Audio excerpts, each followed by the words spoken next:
Is grinding, right? So in the previous lecture, if you remember, we started a topic that is about closed circuit grinding and open circuit grinding, right? And which grinding is preferred in the industry also we have discussed. Can you tell me from the okay? Can you tell me which grinding is preferred in the industry? Closed circuit grinding or open? Sorry? Closed circuit. Why?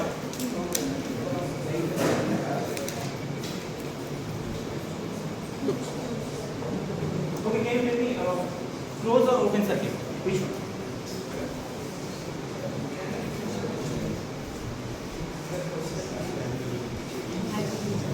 In industry, which grinding is preferred? Closed circuit or open circuit, and why? Closed circuit. Why? Sorry? Recycling. We need uniform size. Okay. Anything else? Anyone? Classification? Sorry? Dust and sound. Okay, please look at the images first.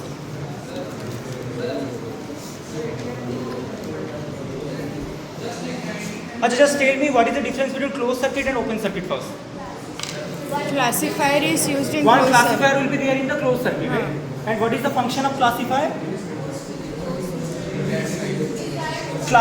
Classifier means it is doing classification. Classification means it is separating coarser and finer. It is a size separation process, no?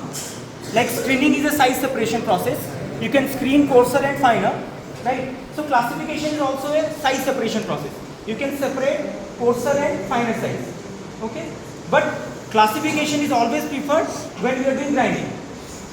We never prefer a screen. We always prefer a screen when we are doing that is crushing mode, because the particle size is coarser. But once you move to grinding operation, particle size will be very fine in micron level. You cannot do screening. There are a lot of reasons, because it will absorb moisture, it may agglomerate, it cannot pass through the screen also. Or if you dry it may, all the material may pass. That may happen also. So, and you also remember, grinding is always done in wet media, not dry media. Okay, in form of slurry. And once something is in form of slurry, you cannot do screening, of course. You cannot use the screen. Because water will be there and everything will pass it. So we need to do classification. And I have given you one example, right? Water is flowing from bottom to top and you are allowing the mineral to pass through that tank, right? So you have overflow and underflow.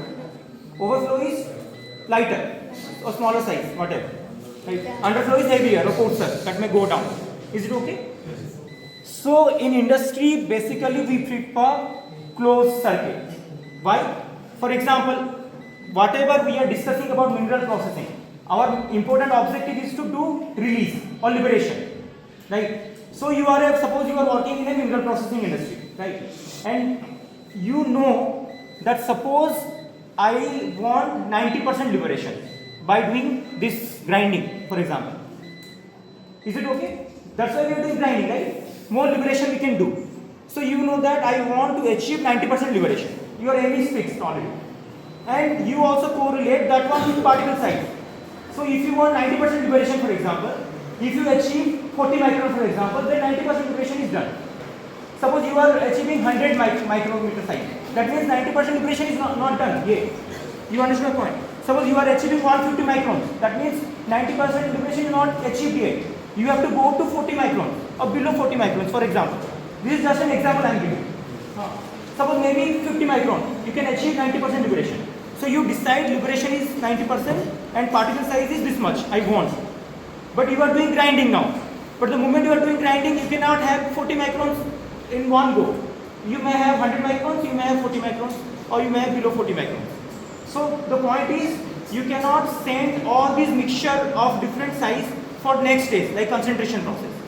Better you do what? You do classification first. When you do classification, you can separate 40 microns and above 40 microns, which are maybe 100 microns or 150. So the particle size which are above 40 microns, again you send back into the mill for grinding. Again you need to do grinding, right? But you have to feed fresh material also. Fresh material plus coarser particles need to be grind again. so that again you can reach 40 micron. Then you pass through classification, you send it to the next stage. That's why closed circuit grinding is required. Unless until you reach 40 microns, you cannot achieve 90% liberation, right? And to achieve that, you need to send back into the mill. Is it okay, or shall I repeat it again? You all first fix the liberation amount, how much liberation you want. Then you correlate with the particle size. Then you start doing grinding.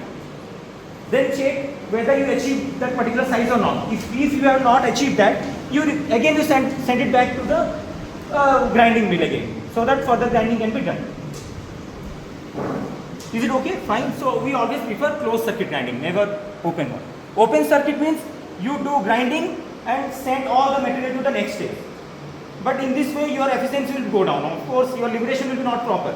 Efficiency will go down because you have coarser and finer. Fine.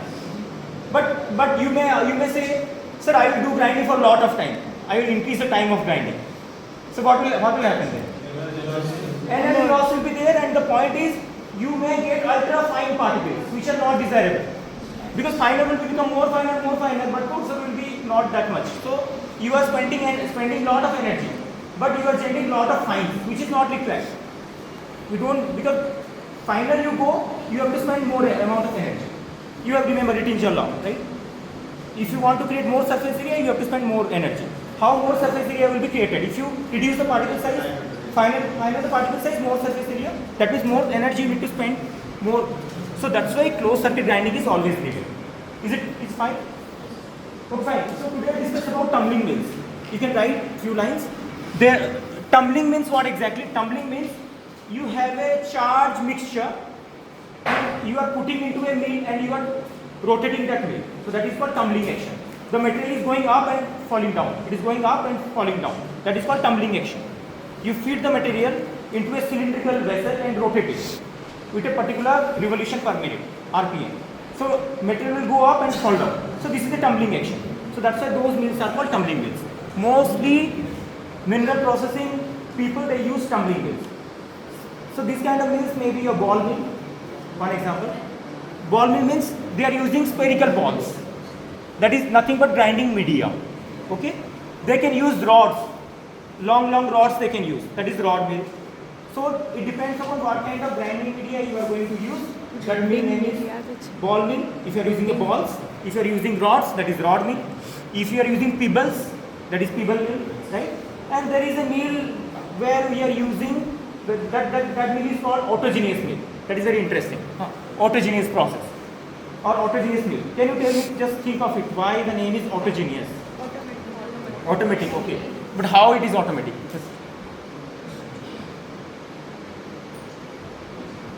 I can give you one hint. We are not using any balls or we are not using any rods.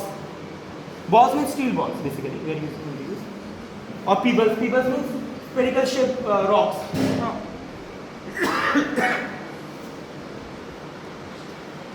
Very interesting. This is very interesting. Actually, suppose for example, I want to do grinding of iron ore, right? So what I will do? I will take coarse size of iron ore, nearly spherical size, and I will take fine size of iron ore. So what will happen? I will put it into the mill. So what will happen? The coarse size will act as the grinding media here. They will grind the fine particles of iron ore. So it becomes autogenous. It doesn't mean that coarse particle also not undergo grinding.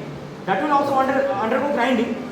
But basically this coarse particle will act as the grinding media. That will impact the force on the fine iron ore here.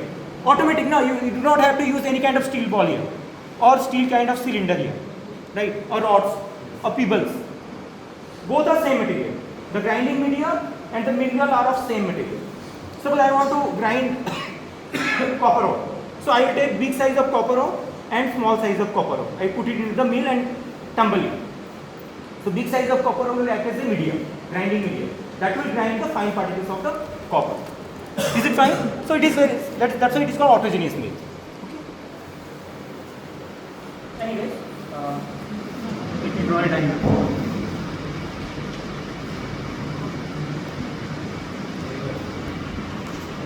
Mills are basically like this.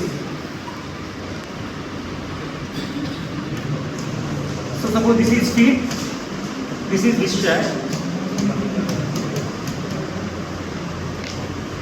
and here balls.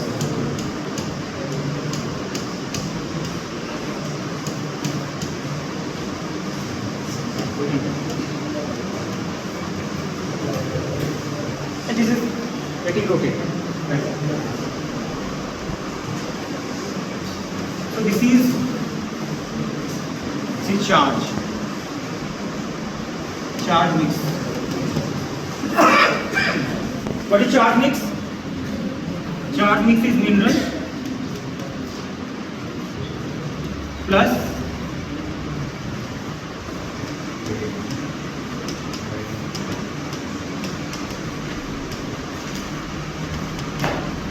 what I am missing here, can you tell me?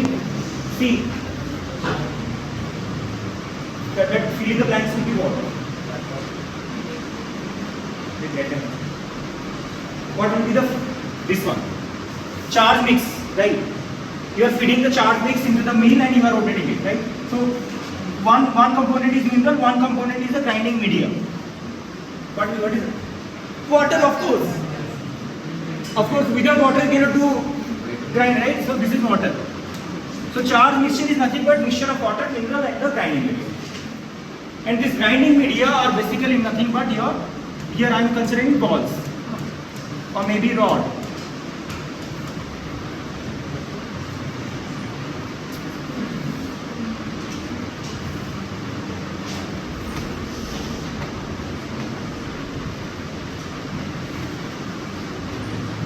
So for example,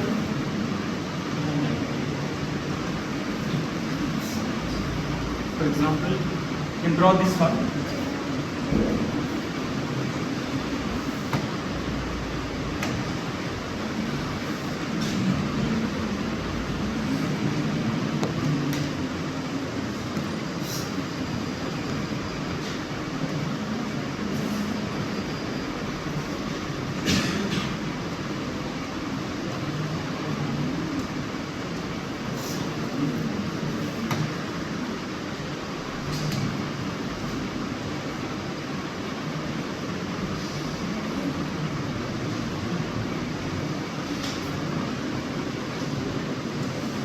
You have to remember one important point here.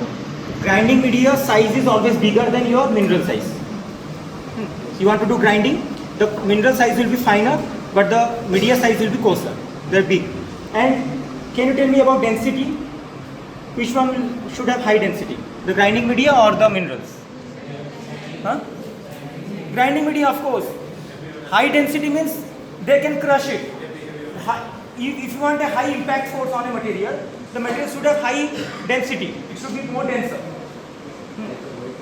For example, you want to use ZrO2 and tungsten carbide as a grinding media, for example.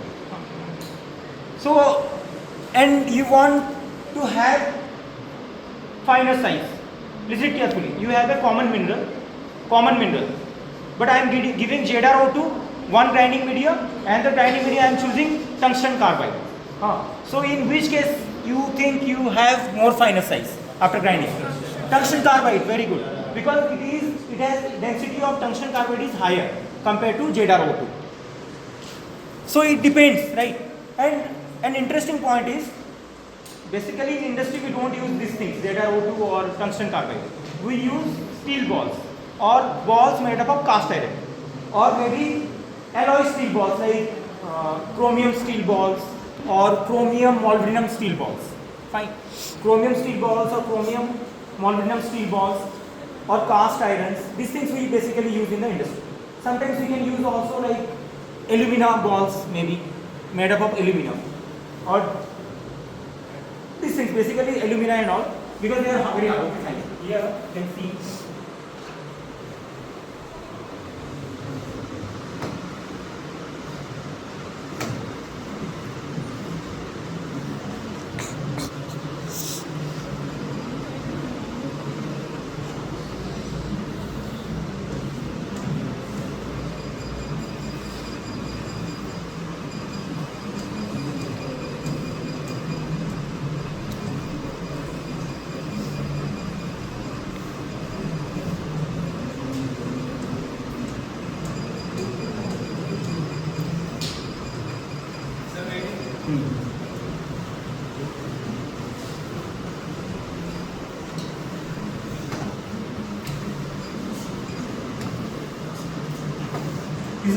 diagram of ball mill basically. This is ball mill.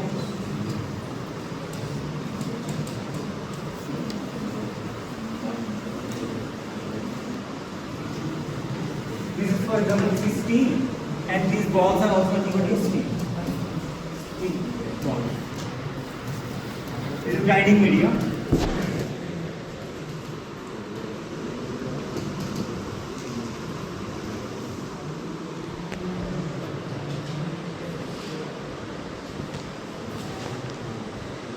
I'm writing something you can see. This is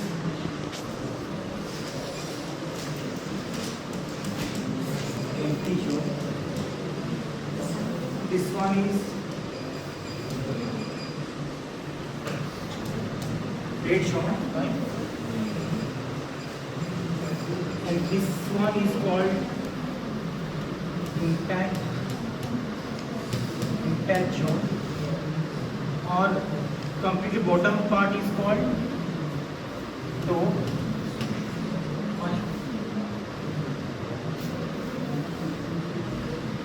Then this area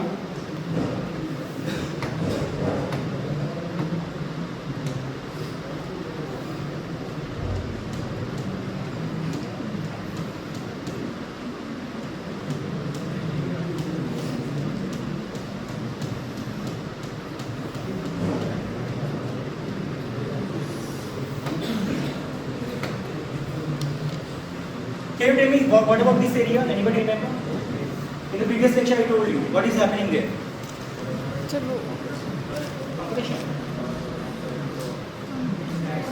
Compression, abrasion, chip. Abrasion is happening, very good. Abrasion is happening. Because many layers of balls are there, in between the layers particles are present, your minerals are present, right?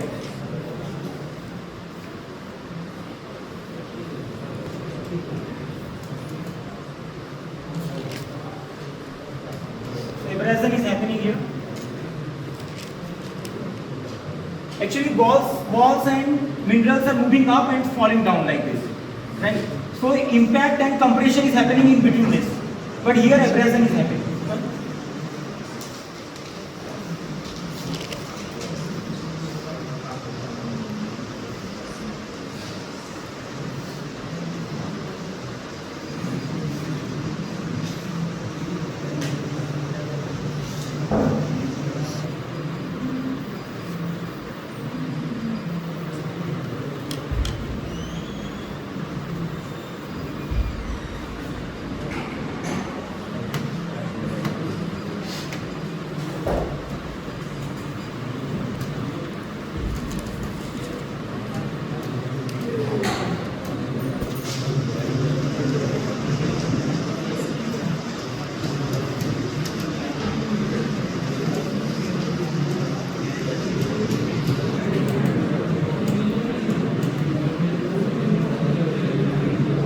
Okay, fine.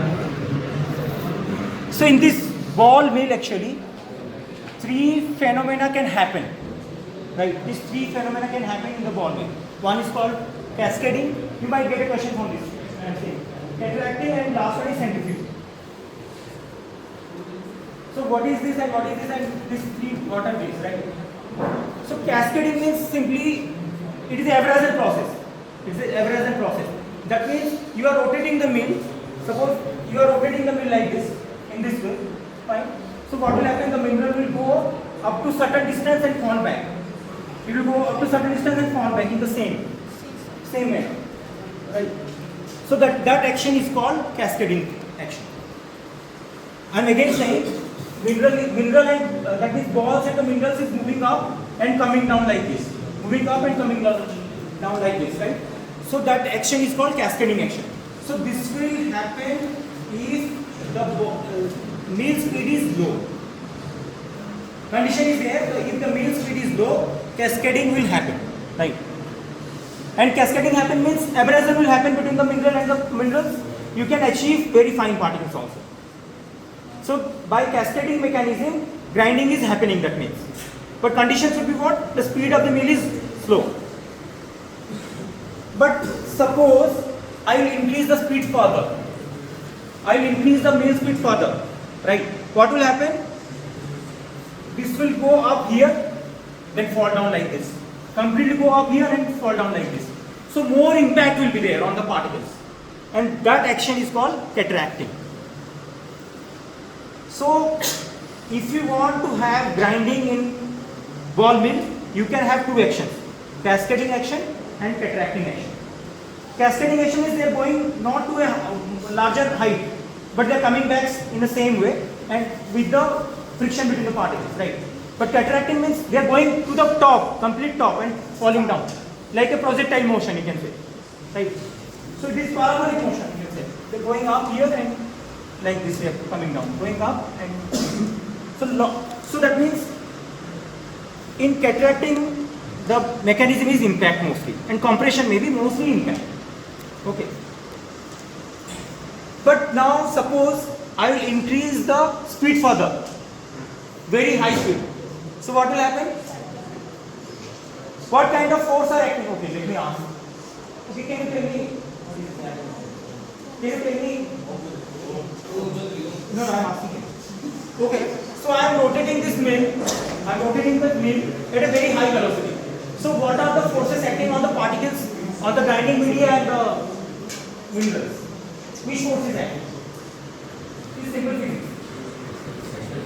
Centrifugal force, of course. Okay, sit down. Centrifugal force is gravitational force is also acting, of course. Right. So if you are rotating the mill at a very high velocity and centrifugal force is acting, centrifugal force is always outward, right? That means towards here, right? And I am rotating at a very high velocity. So that means centrifugal force is dominating force now, completely dominating force. So all the minerals and your grinding media will be stick to the wall. Neither cascading will happen, neither cataracting will happen. That means neither abrasion will happen, neither impact will happen, or compression will happen. So there will be no milling action at all.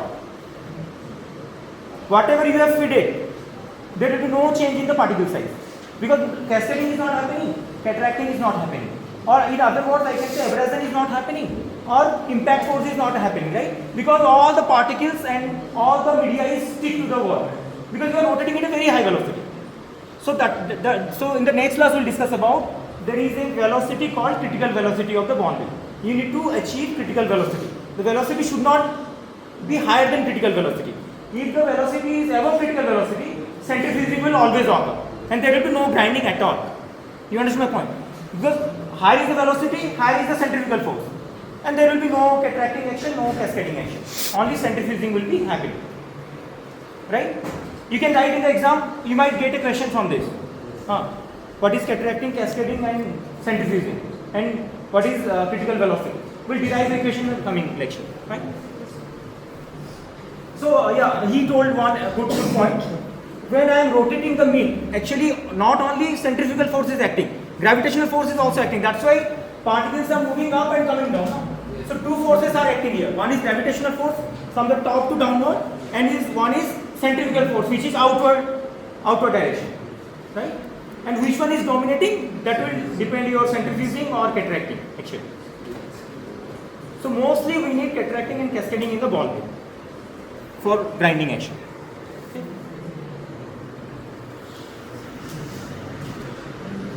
Okay, fine.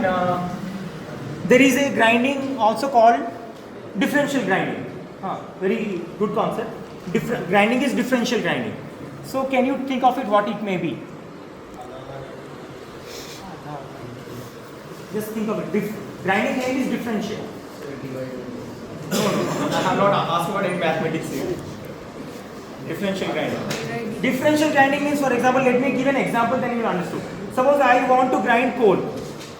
When I do mining of the coal, it doesn't mean coal will only come.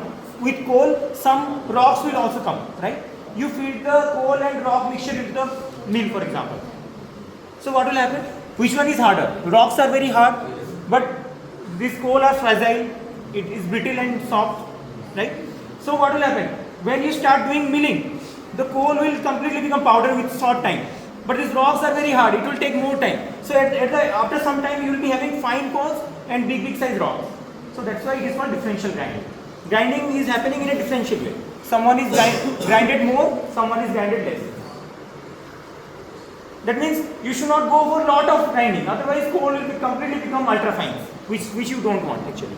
You want a particular size, you don't want any ultra fine. Anyway, so this is called differential. Similarly, there is another kind of grinding that is called batch and continuous. One kind of grinding is a batch grinding. You understood from this. But can you tell me what is batch and continuous? Just opposite, no? No. Continuous grinding means in industry basically we do continuous grinding. We continuously feed the mineral from the feed end and it will come out in the discharge end automatically. But in batch grinding, you feed it and you stop the mill. Then you take it out. You take out the grinding media and the fine mineral and pass through a screen or do classification, whatever you want. Then again you feed the grinding media and fresh material. But in continuous grinding, you only feed the fresh material. Grinding media will be always there. You only feed the fresh material and from the discharging end it will continuously come out. Because it is a slurry, no? So water will help you to take it out. You flow the slurry and slurry will come out after some time. Okay, fine. I'll end the class here. We'll discuss about the critical velocity.